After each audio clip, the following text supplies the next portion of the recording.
Presidente Mota, senadores e senadores, eu falei hoje, presidente Moca, na Comissão de Direitos Humanos, sobre a decisão do TST.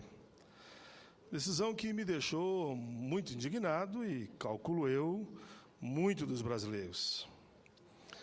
E faço aqui o mesmo discurso que eu fiz na comissão hoje pela manhã. A questão do sigilo de dados de cada cidadão, pode ter certeza que, para mim, é sagrada. E a decisão tomada pelo TST não é pacífica no mundo jurídico. Mas também adianto, é evidente que o sigilo tem por objetivo proteger uma parte, de forma que seus dados e suas informações não sejam transmitidos a outras pessoas sem o seu consentimento, de modo a não lhe gerar nenhum tipo de constrangimento. Sei também, por outro lado, que muitas vezes, em prol de um bem maior, ou seja, em favor do coletivo, esse direito individual é relativizado e ocorre o que se chama de quebra de sigilo. Mas lembramos que, por quebra de sigilo, já senador perdeu o mandato. Lembramos que, por quebra de sigilo, ministros foram demitidos. Enfim, segundo o entendimento consolidado, no Supremo Tribunal Federal, não existem direitos absolutos, eles podem ser relativizados em condições especiais, e somente em condições especiais. Digo isso porque vou adentrar aqui na tribuna do Senado de um tema que, no meu entendimento, é grave. Por decisão, infelizmente, no meu entendimento do TST, o empresário poderá, a qualquer momento, apresentando uma lista de inadimplentes ou de maus pagadores da Serasa ou mesmo do IPC, do Instituto chamado de proteção daqueles que botam seus produtos a vender, que a qualquer momento essa lista poderia ser usada para demitir ou para que não fosse contratado os trabalhadores. Ora, essa decisão da segunda turma do Tribunal Superior do Trabalho acabou, no meu entendimento, ferindo o direito do cidadão. Ora, eu já fui para o Serasa quando eu era assalariado numa empresa. Eu já tive meu nome no chamado Instituto de Proteção ao Crédito. E nem por isso eu deixei de ter o direito de buscar um emprego. No momento que o cidadão mais precisa, nós, quando eu estava no movimento sindical, senador Moca, nós perseguíamos as chamadas listas sujas. Queríamos saber qual é o motivo da demissão de um trabalhador, depois sabíamos que circulava, às escondidas, entre as empresas, esse tipo de lista que causava demissão ou a não admissão. Me surpreendeu com essa decisão tomada pelo tribunal e, segundo o ministro Renato Lacerda Paiva, relator da ação civil pública intentada pelo Ministério Público do Trabalho da 20ª Região Sergipe, diz ele: se a administração pública, em praticamente todos os processos seletivos que realiza, exige dos candidatos, além do conhecimento técnico de cada área, inúmeros comprovantes de boa conduta e reputação, não há como vedar ao empregador o acesso a cadastros públicos como mais um de selecionar candidatos às suas vagas de emprego. Olha, o camarada ficou desempregado, atrasou a prestação numa loja, não tem direito mais a trabalhar. O camarada ficou desempregado, atrasou a prestação no banco, não tem direito a trabalhar. É tão desproporcional, tão absurda no meu entendimento, como que eu vou pagar minhas contas se eu estou desempregado e a empresa não aceita, Não porque não tenha capacidade técnica, mas porque eu estou com o meu nome, como é o caso aqui citado, na chamada Serasa. Diante de tal fato, saliento que eu acho da maior gravidade, Olha, eu vou contar um fato que a casa aqui já se posicionou. Teve um deputado que apresentou um projeto, porque no sistema bancário, se o funcionário tivesse inadimplente, e estava consagrado, inclusive na CLT de anos, ele poderia ser demitido a qualquer momento, ou não admitido. O deputado aqui de Brasília apresentou, eu fui relator aqui no Senado, aprovamos nas duas casas e o Lula sanciona. E nós sacamos fora esse artigo da CLT que dava essa vantagem, ou esse direito, entre aspas, aos banqueiros. Me surpreende agora quando esse fato vem ao conhecimento de todos. Quando o cidadão mais precisa do emprego, é que não é lhe garantido o direito ao trabalho, porque ele está no serviço de proteção ao crédito de uma forma ou de outra. Pobre, para mim, são os que mais pagam bem as suas contas. Às vezes, quando ele não paga, já aconteceu comigo, é porque está desempregado. Eu fiquei 2 meses desempregado. E entre o remédio do filho, entre o pão e o leite, ou o aluguel da casa que eu pagava, o que eu ia pagar? Eu ia pagar o aluguel, o pão, o leite e o remédio. E deixava a prestação atrasar e renegociava e renegociei sempre. Mas não deixei de ir para o serviço chamado Serviço de Proteção ao Crédito, chamado SPC, né? Serviço de Proteção ao Crédito. Por isso que fiquei abismado com a decisão do tribunal. Eu quero dizer, com todo o respeito que eu tenho ao TST, que muitas vezes vim à tribuna elogiar, que eu discordo radicalmente dos ministros que, por unanimidade, decidiram que os cadastros de pesquisa analisados pelas redes de loja, de banco, são de acesso irrestrito e que a conduta não viola a intimidade, a vida privada, a honra e a imagem das pessoas. Ao meu ver, os cadastros de restrição ao crédito servem exatamente para isso, para restringir, para deixar numa situação constrangedora e essa lista circulava às escondidas. Agora, por decisão do TST, a lista vai circular oficialmente. A empresa poderá, daqui a pouco, botar lá na porta da fábrica, dizendo, esses aqui estão no SPC e aqui não tem direito ao trabalho. Eu, sabendo disso há muitos anos, apresentei 2 projetos aqui no Congresso. Um o Senado aprovou, está na Câmara. O outro estava na Câmara e vem agora para o Senado com a mesma visão. Eu considero crime hediondo esse tipo de discriminação. Coloco lá no crime hediondo que é inafensável e que não prescreve, como está a questão do racismo, seja por ser negro, ser branco, ser por etnia, por raça, por origem, por procedência, por sexo. E agora o TST me toma essa posição. Digo mais, senhor presidente. O próprio artigo 42 do Código de Defesa do Consumidor preconiza que o consumidor inadimplente, está escrito lá, o consumidor inadimplente não será exposto a ridículo, como é o caso, não será submetido a qualquer tipo de constrangimento ou ameaça. A ameaça aqui é do emprego. A utilização dos cadastros de restrição ao crédito como critério de contratação de empregado viola, sim, a dignidade humana e é uma questão de direitos humanos.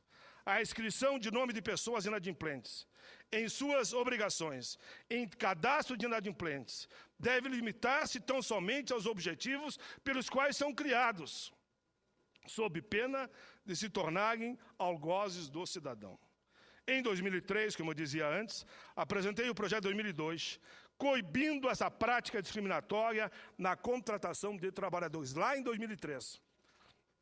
O PL 262 proíbe o uso de métodos de recrutamento de pessoal que possam causar dano à honra e à dignidade do trabalhador. Em 2009, apresentei o 465, aprovado no Senado em 2010, que atualmente está lá na Câmara dos Deputados, que diz o projeto? O projeto proíbe a adoção de qualquer prática discriminatória e limitativa para efeito de acesso à relação de emprego ou sua manutenção por motivo de sexo, origem, raça, cor, estado civil, consulta, está escrito lá, o Senado já aprovou, a cadastro de inadimplentes, situação familiar ou idade. Enfim, senhor presidente, lamento profundamente que o TST, palco de inúmeras e louváveis decisões que tutelaram o importante direito dos trabalhadores, tenha, dessa feita, andado na contramão da história e da democracia do nosso país. Ao adotar o entendimento que a consulta ao Serviço de Proteção ao Crédito no processo de contratação de empregado não é fator de discriminação.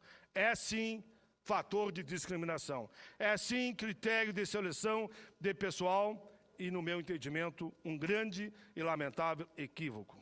Espero eu que a Câmara dos Deputados aprove rapidamente os projetos que estão lá naquela casa para votação, para resolvermos de forma definitiva esse gesto, no meu entendimento, totalmente equivocado do TST. Eu vou além. Se o Congresso não aprovar, nós, já falei com as centrais, com as confederações, nós vamos ao Supremo Tribunal Federal, contra a decisão do Tribunal Superior do Trabalho, porque ele fere frontalmente, inclusive, a Constituição. Mas raciocinem comigo rapidamente os senhores. Alguém está no SPC porque gosta de ir para o SPC? Alguém gosta de ficar inadimplente no banco? Claro que não. No momento que ele fica desempregado, isso pode acontecer, como aconteceu comigo.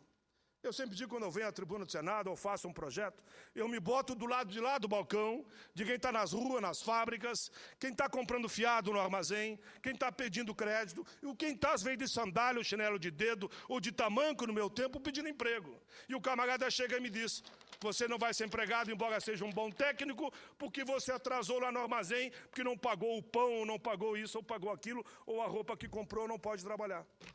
É inaceitável. Fica aqui toda a minha indignação contra essa posição do TST. Eu que vim a essa tribuna inúmeras vezes defender o TST.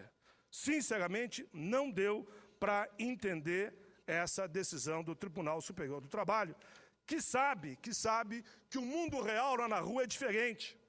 E tu tirar o direito do pai de família de ter o acesso ao emprego, porque atrasou uma prestação numa loja, não dá. Não dá para aceitar. Senadora Ana Amélia. Caro senador Paulo Paim, como é frequente, Vossa Excelência sempre está sintonizadíssimo com as questões mais relevantes da população, especialmente essa que precisa do apoio da nossa ação parlamentar. E a sua atenção redobrada aos trabalhadores na questão social é reconhecida por todo o país e pelo nosso Estado, especialmente. Tenho honra de ser sua colega, junto com o senador Pedro Simão. Queria cumprimentá-lo também pela iniciativa na manhã de hoje, na Comissão de Direitos Humanos, para o debate que foi estabelecido, lamentei não poder ter ficado até o final, sobre a questão do fator previdenciário e dos reajustes dos aposentados e pensionistas, que no mesmo sentido da injustiça social que se pratica com essa decisão comentada por Vossa Excelência agora, do TST, também na questão do reajuste aos aposentados. Eu tenho a convicção de que o fator previdenciário é ruim? É, mas é muito pior a defasagem que é aplicada com diferentes percentuais de reajuste para o salário mínimo, que deve ser feito, neste ano, 14%, enquanto os aposentados recebem apenas 6%. Aí está uma situação complicada que, ao longo do tempo, a perda de poder aquisitivo, porque o fator incide uma vez, mas o reajuste incide a cada ano. E aí a perda é permanente no poder aquisitivo do aposentado. Por fim, senador Paim, aproveito este à parte, rapidamente, e estamos aguardando Vossa Excelência para a assinatura da carta que o senador Pedro Simão, há pouco, usando a mesma tribuna que Vossa Excelência agora ocupa, para apresentar a correspondência que estamos encaminhando hoje ao governador Tarso Genro a respeito da questão do preenchimento de cargos comissionados de ficha limpa. A correspondência ao governador diz que aproveitamos o momento histórico do julgamento definitivo pelo Supremo Tribunal Federal, declarando a constitucionalidade da Lei Ficha Limpa, e gostaríamos, Vossa Excelência, o senador Simão e eu, que a adoção pelo Poder Executivo Estadual dos mesmos critérios quando do preenchimento dos cargos comissionados, atendendo à aspiração da população que quer compromisso com a responsabilidade e a ética no setor público. A Lei da Ficha Limpa foi aprovada pelo Congresso Nacional a partir de uma iniciativa popular e do apelo da sociedade pela moralidade na política. A iniciativa envolveu a mobilização de importantes entidades, como a CNBB, a OAB e a AMB. Essa importante norma é hoje uma realidade e já valerá para as eleições municipais deste ano. Alguns municípios gaúchos, como Erechim, já tomaram a iniciativa de criar lei específica, antecipando-se até mesmo ao histórico julgamento do STF. Temos a convicção da boa acolhida pelo ilustre governador Tarso Genro desta proposição, apoiada pelos representantes do Rio Grande do Sul no Senado Federal. Muito obrigada, senador Paulo Paim, e aguardamos a sua assinatura nesta mensagem ao governador. Dentro de 5 minutos estarei aí com muita satisfação para assinar esse documento. Mas dizer, senadora Ana Amélia, que de fato nós iniciamos hoje pela manhã uma jornada de luta que vamos fazer todas as semanas para acabar com o fator previdenciário, projeto nosso que nós já aprovamos aqui e está lá na Câmara. E também o reajuste dos aposentados. As duas questões estão ligadas. Pois veja bem, com o fator previdenciário, uma mulher que ganhava R$2.000 passa a ganhar R$1.000 no ato da aposentadoria. É um assalto. E depois, quando vem o reajuste, seja de 10% para o mínimo, ela ganha 5 ou ganha 3. Ela vai perdendo todos os anos. Já arranca pela metade do seu salário, e eu disse pela manhã e vou repetir de novo, nós do Legislativo nos aposentamos com o salário integral, nós do Executivo, que eu estou falando dos poderes, se aposentam com o salário integral sem fator, e o Judiciário também se aposenta com o salário integral sem fator, que é em torno de 27 mil. E quem?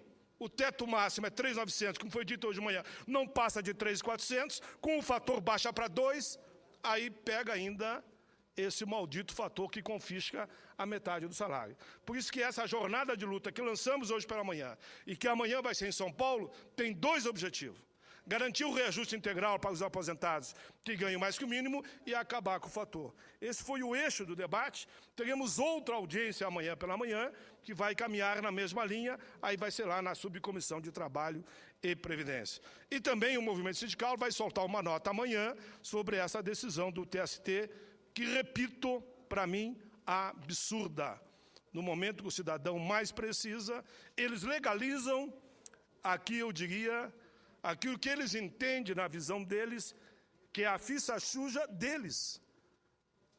E eu pergunto, vamos pegar aqui o Executivo, o Legislativo e o Judiciário. Alguém que atrasou uma prestação não tem direito mais a entrar numa loja? Digamos que é o senador da República. Atrasei uma prestação numa loja, eu não tenho direito mais a concorrer ao Senado? Claro que tenho. Claro que tenho. E por que um trabalhador que atrasou uma prestação numa loja não tem direito a ter um emprego? É esse o debate que fica. É essas injustiças que faz que eu até gagueje aqui na tribuna. Porque a indignação é enorme. É enorme. É um absurdo que vem daqui, vem dali, agora vem do Tribunal Superior do Trabalho. Eu acho que quem está me ouvindo nesse momento não está nem acreditando que o cidadão que atrasou uma prestação numa loja não pode trabalhar mais. Está proibido no Brasil. Outras palavras é isso. Que essa lista chamada malandra, ele já usava, mas usava às escondidas. Nós estávamos perseguindo a lista. Agora o tribunal resolve legalizar. Não, pode usar a lista assim, emprega quem quiser, como quiser, e demite quem quiser, se o cara se atrasar no comprar um remédio na farmácia ou comprar o pão na padaria. É brincadeira, que, sinceramente, eu que sempre defendi o TST no longo da minha vida, inclusive quando o dissídio coletivo não podia mais, a não ser que as duas partes concordassem, chegar no TST, eu fui contra. Eu disse, não, basta que uma parte se sinta prejudicada para avocar o TST. E alguns me diziam, está enganado com o TST. Eu espero que essa decisão seja, uma forma ou de outra, revogada, ou pelo Congresso, ou pelo próprio TST, que pode, sim, revogar, ou mesmo o Supremo Tribunal Federal. Senhor presidente, eu tinha um outro pronunciamento, claro que o meu tempo terminou, nós vamos ficar no limite estabelecido, e farei no momento adequado, que não tem como eu não comentar a emoção e a festa que foi o desfile do Carnaval na capital, que se pautou na nossa história, que eu não digo na nossa, não é na minha, é na história dos trabalhadores, dos aposentados, dos deficientes, dos idosos, para a disputa de Porto Alegre. Essa história bonita, que é a história do nosso povo, perdeu por um décimo, para não ficar em primeiro lugar, e assim mesmo eu cumprimento aqui a Tinga, a Escola de Samba da Restinga, porque um jurado que deu 9, chegou 10 décimos numa tacada, claro que ele prejudicou a escola que poderia. Mas o choro é livre, e o leite derramado está derramado, e o importante é que foi um belo carnaval, e eu comentarei no momento adequado, elogiando inclusive a escola que ficou em primeiro lugar, que foi a Tinga, que conta, na verdade, também a história da minha cidade, conta a história de Caxias do Sul e da Festa da Uva. Mas a emoção da avenida, aquele momento bonito, e eu quero dizer que eu convidei o senador Pedro Simão, o senador Ranamella, inclusive, a estarem comigo no palanque. Eles não puderam, mas fizeram a saudação, tanto aqui da tribuna, como no contato comigo. Aquela emoção ninguém nos tira.